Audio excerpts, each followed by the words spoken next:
Aujourd'hui, nous allons découvrir en 3 minutes le parcours du guide de la révolution vers le pouvoir en Iran.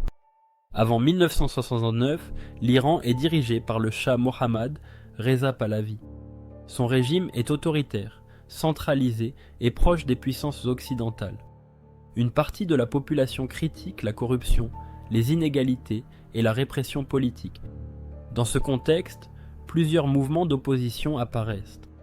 Parmi eux, un religieux chiite attire particulièrement l'attention, Ruhollah Khomeini. Khomeini critique ouvertement le régime du Shah, qu'il accuse de trahir les valeurs religieuses et l'indépendance du pays. À cause de ses discours, il est arrêté puis contraint à l'exil. Depuis l'étranger, il continue pourtant à influencer l'opinion iranienne. Ses discours sont enregistrés, copiés et diffusés clandestinement. Son image devient progressivement un symbole de résistance. À partir de 1968, de grandes manifestations éclatent dans tout le pays. Le régime du Shah s'affaiblit. En janvier 1969, le Shah quitte l'Iran. En février 1969, Khomeini rentre d'exil après 15 années d'absence. Il est accueilli par une foule immense. Quelques semaines plus tard, la monarchie est officiellement renversée. Un référendum est organisé. La population vote pour la création d'une république islamique. Une nouvelle constitution est rédigée.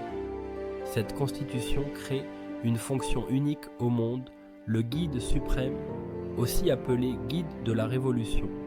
Ce poste donne un pouvoir considérable sur l'armée, la justice, les médias et les grandes orientations politiques du pays. Ruhollah Khomeini devient alors le premier guide suprême de l'Iran.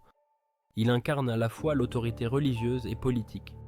Ce nouveau système transforme profondément le pays. Le pouvoir religieux devient central dans la gouvernance. L'Iran entre dans une nouvelle ère politique. Ruhollah Khomeini restera guide suprême jusqu'à sa mort en 1989. Après sa disparition, il est remplacé par Ali Khamenei, qui devient à son tour guide suprême de l'Iran. À l'heure où cette vidéo est publiée, Ali Khamenei est toujours en fonction, plus de 30 ans après son arrivée au pouvoir. Cette continuité montre à quel point la fonction de guide de la révolution est centrale dans le système politique iranien. Voilà comment un religieux exilé est devenu la figure la plus puissante de l'Iran moderne. Il est aujourd'hui contesté parmi la population. Si tu veux comprendre d'autres événements historiques en 3 minutes, abonne-toi à Curiosités historiques.